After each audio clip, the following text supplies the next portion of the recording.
هي الحلقات تحفظني بآيات من القرآن، هي الحلقات تملأني بحب المصطفى العدنان، هي الحلقات تحفظني بآيات من. السلام علیکم ورحمۃ اللہ وبرکاتہ۔ آج ہم اس کلاس میں اصول فقہ کی ادلہ اربعہ قرآن، سنت، اجماع اور قیاس کے متعلق گفتگو کریں گے۔ جیسے کہ پچھلی دو کلاسوں میں نے اصول فقہ کی اصطلاحات ضروریہ پہ کلام کیا اور دوسری کلاس میں اصول الشاشی کے خطبے میں الحمد پہ گفتگو ہوئی، درود پہ گفتگو ہوئی اور امام اعظم امام علیہ رحمہ اور ان کے اصحاب کے متعلق گفتگو ہوئی۔ اسی خطبے کے دوران میں صاحب اصول الشاشی علیہ رحمہ نے امبارہ سے ادلہ اربع کو بیان کیا، جس میں پہلی فل کتاب کہ قرآن مجید، سنت، اجماع اور قیاس کو انہوں نے مختصراً بیان کیا۔ میں نے اپنی پچھلی کلاس میں کہا تھا کہ میں انشاءاللہ عز و جل آنے والی کلاس میں قرآن، سنت اور اجماع پہ گفتگو کروں گا، تو آج ان میں سے ادلہ اربع میں سے قرآن کے اوپر گفتگو کریں گے اور اگر وقت ہوا تو باقی سنت اور اجماع قیاس پر بھی گفتگو ہوگی انشاءاللہ عز و جل۔ قرآن مجید فرقان حمید اللہ تعالی کی نازل کردہ آخری کتاب ہے اور یہ کتاب لا ریب ہے، یہ روشن ہے، اس میں قیامت تک کے آنے والے مسائل مذکور ہیں۔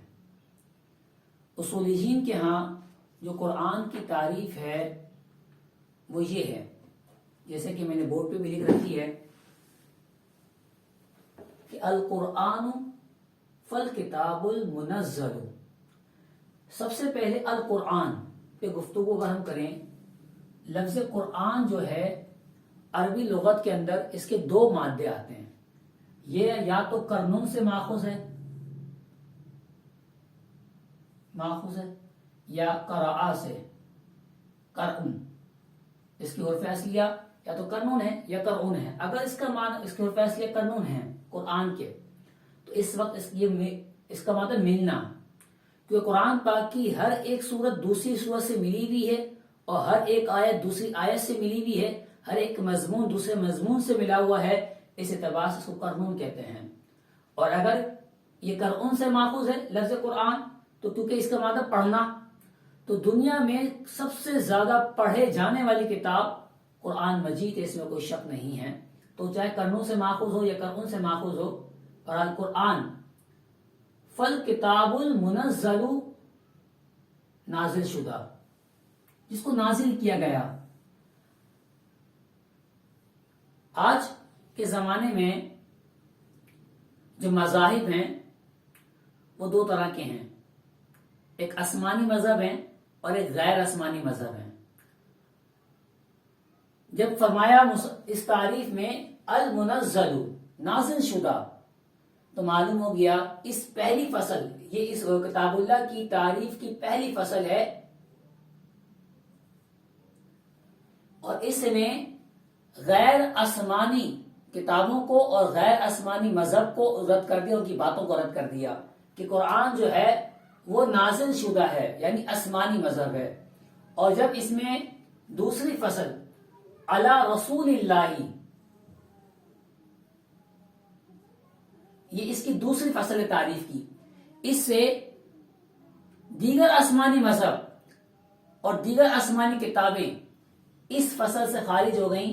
علی رسول اللہ کے الرسول پر الف لام داخل ہے جو عہد خارجی کا ہے، یعنی خاص اپنے رسول پر، آخری رسول پر نازل فرمائیں۔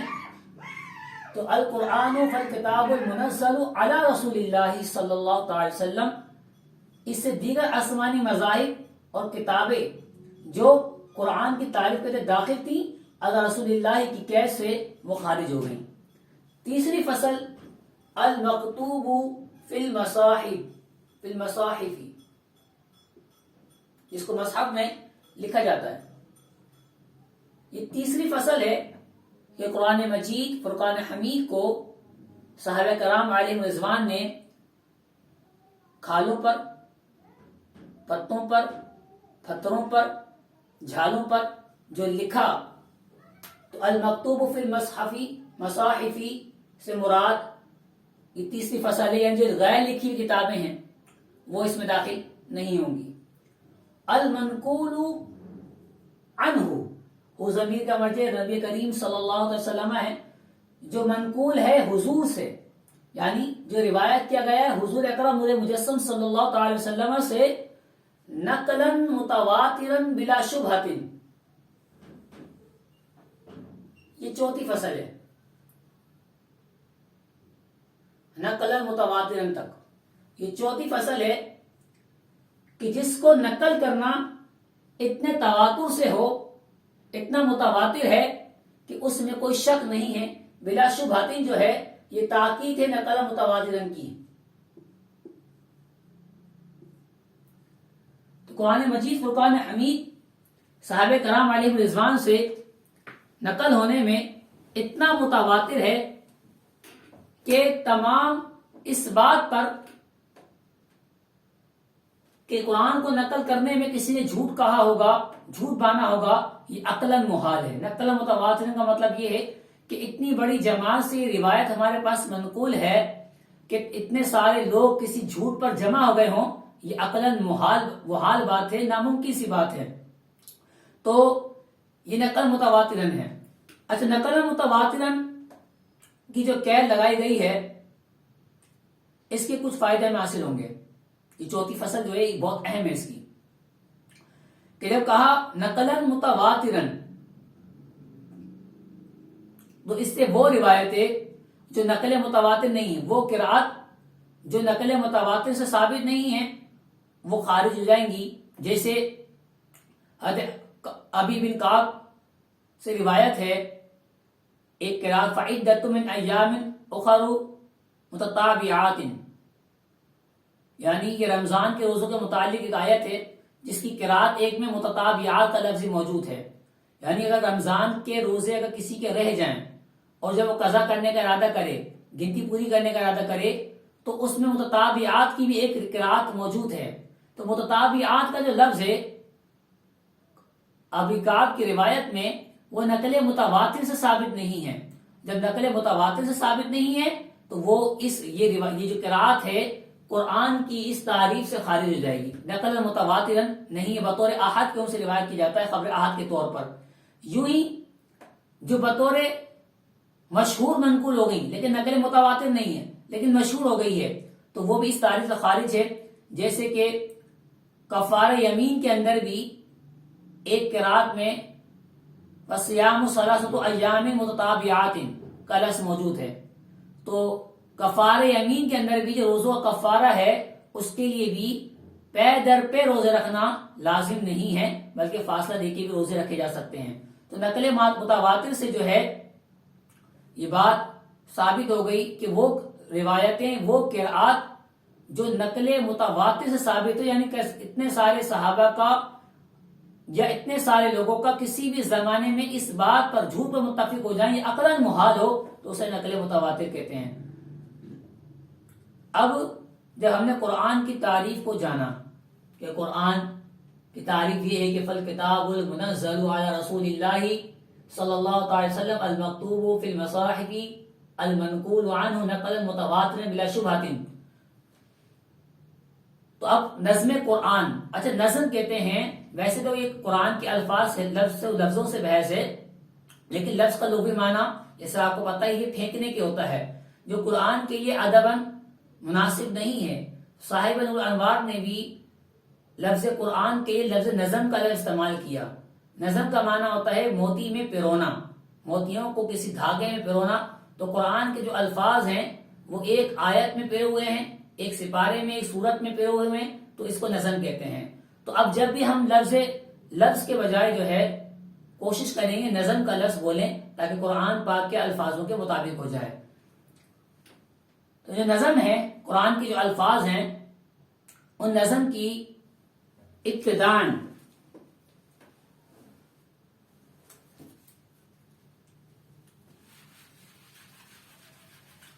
یہاں ایک اجمالی خاکہ قرآن پاک کے کتاب اللہ اصولیین کے نزدیک جو ہیں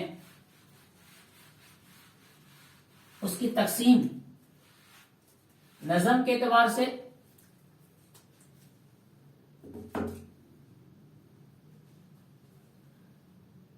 نظم قرآن یعنی لفظ قرآن،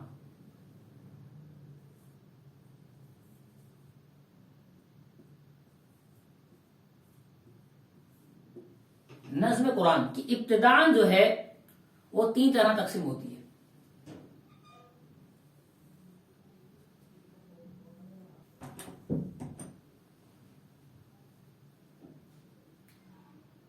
نظم قرآن کی اور نظم قرآن سے مراد لفظ قرآن ہے۔ جسے میں نے کہا کہ جب بھی ہم نظم قرآن کہیں گے اس سے مراد قرآن کے الفاظ مراد ہیں۔ لفظ کا معنی پھینکنا ہوتا ہے، تو یہاں قرآن کے لفظ پھینکنے کا معنی لینا مناسب نہیں ہے، اس لیے نظم کا لفظ استعمال کرا ہے مصنفین اصولیین نے۔ تو نظم قرآن کی 3 قسمیں ہوتی ہیں کہ نظم کے وضع کے اعتبار سے یعنی لفظ کے وضع کے اعتبار سے،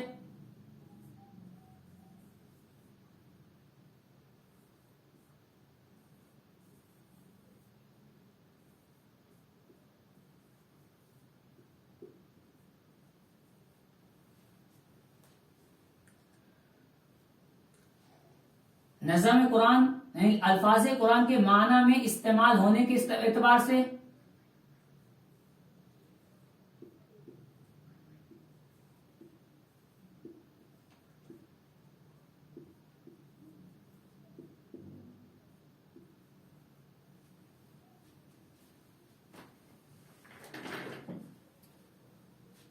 اور ظہور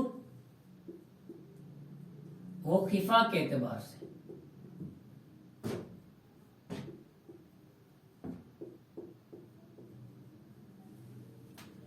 جب کہتے ہیں نظم کی وضع کے اعتبار سے، یعنی وہ لفظ وضع کیا گیا ہوگا، کس اعتبار سے وضع کیا گیا ہوگا، تو وہ جو وضع کیے گئے لفظ ہیں وہ کسی ایک خاص معنی کے لیے وضع کیے گئے ہوں گے۔ اس کی 4 قسمیں بنتی ہیں۔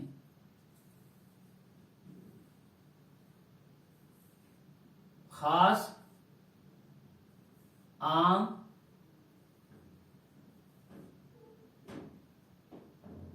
مشترک، مؤول۔ وضع کے اعتبار سے وہ خاص ہوگا، کسی ایک معنی پر بات کرتا ہوگا یا کئی معنی پر بات کرتا ہوگا، یا وہ کئی معنی کو شامل ہوگا اور کوئی ایک معنی ترجیح پا گیا ہوگا۔ اس کے درمیان بھی وجہ حسن انشاءاللہ ہم جب خاص کی تعریف کریں گے، لفظوں کو علی معنی معلوم ہے، تو اس وقت میں اس کی وجہ حسن کو بیان کریں گے۔ فی الحال ابتداءً اس طرح 4 قسمیں بنتی ہیں۔ پھر ان میں سے جو خاص ہے اس کی بھی 2 قسمیں بنتی ہیں۔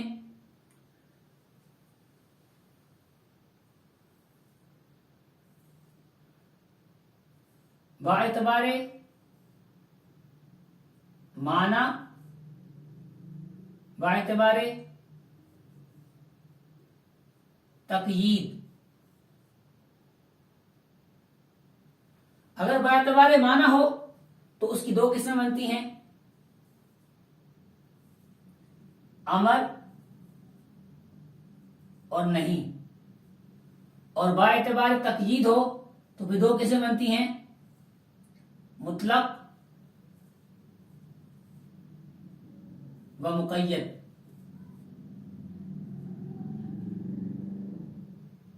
اس سے آپ کو معلوم ہو گیا کہ امر اور نہیں جو ہیں اور مطلق اور مقید جو ہیں خاص کی اقسام میں سے ہیں۔ یوں ہی عام کی بھی 2 قسمیں بنتی ہیں، عام مخصوص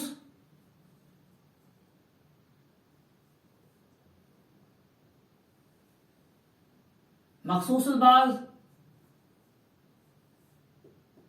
عام غیر مخصوص۔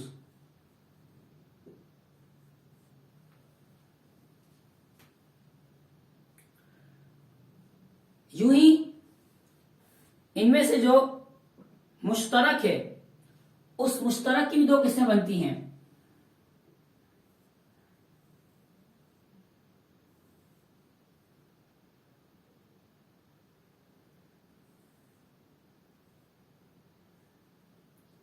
مشترک لفظی و معنوی. تو یہ نظم قرآن کی ایک تقسیم پوری ہوئی. پہلی تقسیم کی کہ وضع کے اعتبار سے وہ لفظ خاص ہوگا، عام ہوگا، مشترک ہوگا یا معول ہوگا. اگر وہ خاص ہے تو پھر دو سے خالی نہ ہوگا کہ با اعتبار معنی ہوگا یا با اعتبار تقیید ہوگا. اگر وہ با اعتبار معنی ہے تو وہ امر کا معنی رکھتا ہوگا یا نہیں کا، اور با اعتبار تقیید ہے تو مطلق ہوگا یا مقید. پھر عام کی دو قسمیں، عام مخصوص البعض، عام غیر مخصوص البعض، اور مشترک کی دو قسمیں لفظی و معنوی. اچھا، دوسری تقسیم جو ہے معنی کے استعمال ہونے کے اعتبار سے. معنی کے استعمال ہونے کے اعتبار سے لفظ کی ابتداءً دو قسمیں ہوتی ہیں.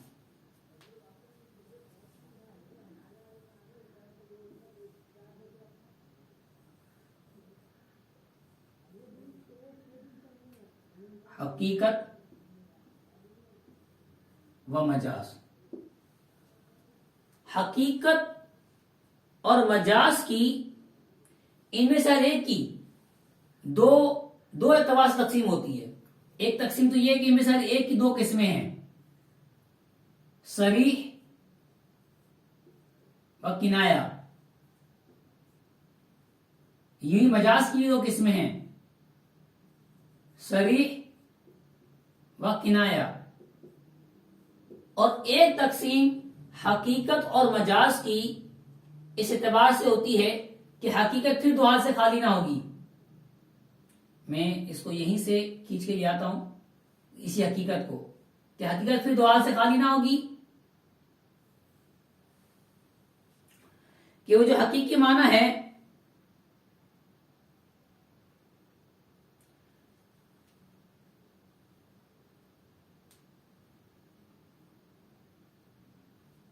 با اعتبار استعمال اور با اعتبار مراد.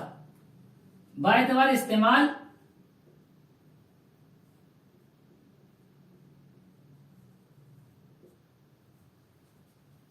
و با اعتبار مراد.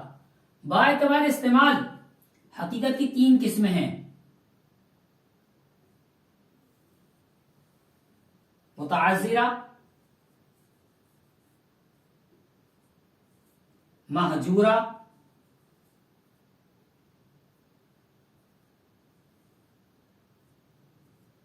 مستعملہ. اور با اعتبار مراد دو قسمیں ہیں، کاملہ و قاصرہ. تو یہ نظم قرآن کی دوسری تقسیم مکمل ہوئی. ایک مجاز کی بھی ایک طرح تقسیم ہوتی ہے، یہ رہ گیا تھا تھوڑا کہ مجاز کی بھی دو قسمیں ہیں. ایک اعتبار سے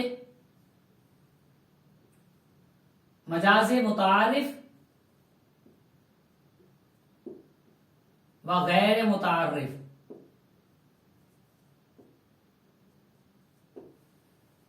حقیقت کی دو اعتبار سے تقسیم ہوگی، حقیقت صریح و کنایہ. یوں ہی حقیقت کی ایک تقسیم با اعتبار استعمال اور با اعتبار مراد. با اعتبار استعمال حقیقت کی تین قسمیں ہیں، متعذرہ، مہجورہ، مستعملہ. با اعتبار مراد حقیقت کی دو قسمیں ہیں، کاملہ و قاصرہ. یوں مجاز کی ابتداء دو قسم ہوگی، صریح و کنایہ، اور پھر ایک تقسیم ہوگی مجاز متعارف اور مجاز غیر متعارف کے اعتبار سے.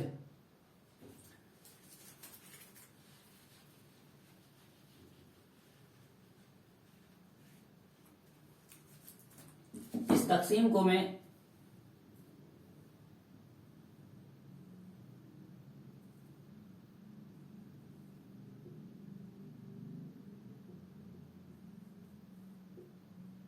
متعارف و غیر متعارف، ظہور و خفا کے اعتبار سے اس کی 4 قسمیں ہیں، نظم قرآن کی 4 قسمیں ہیں۔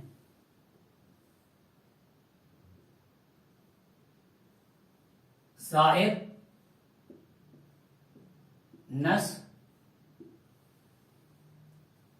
مفسر،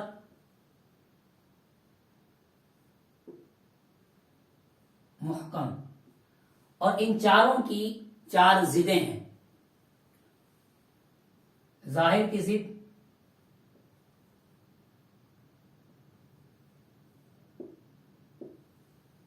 خفا،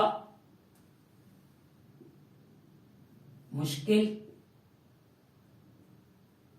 مفسر کی ضد مجمل، اور محکم کی ضد متشابہ۔ یہ ایک اجمالاً ہم نے نظم قرآن کا خاکہ پیش کیا ہے کہ نظم قرآن کی ابتداءً 3 قسمیں ہوتی ہیں۔ نظم قرآن کی ایک تقسیم اور بھی ہے معنی کے اعتبار سے، یہ الفاظوں کے اعتبار سے ہے۔ ایک تقسیم معنی کے اعتبار سے جسے دلالت النص، عبارت النص، اشارت النص اور اقتضاء النص سے ہم لوگ جانتے ہیں اصولیین۔ لیکن یہاں نظم قرآن کے اعتبار سے، معنی کے اعتبار سے، نظم قرآن کی وضع کے اعتبار سے تقسیم ہوتی ہے، معنی کے استعمال ہونے کے اعتبار سے اور معنی کے ظہور و خفا کے اعتبار سے۔ نظم قرآن کی وضع کے اعتبار سے تقسیم کی، خاص، عام، مشترک، معول، پھر خاص کی قسمیں بیان کی، اور خاص کے بعد باعتبار معنی، باعتبار تقیید، باعتبار معنی امر و نہیں، باعتبار تقیید مطلق و مقید۔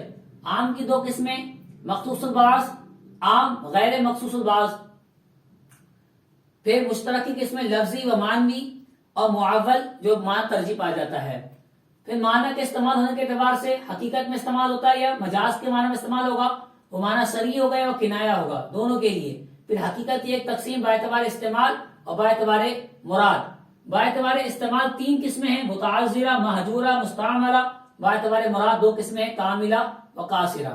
اور یوں ہی مجاز کی صریح و کنایہ، اور مجاز متعارف اور مجاز غیر متعارف۔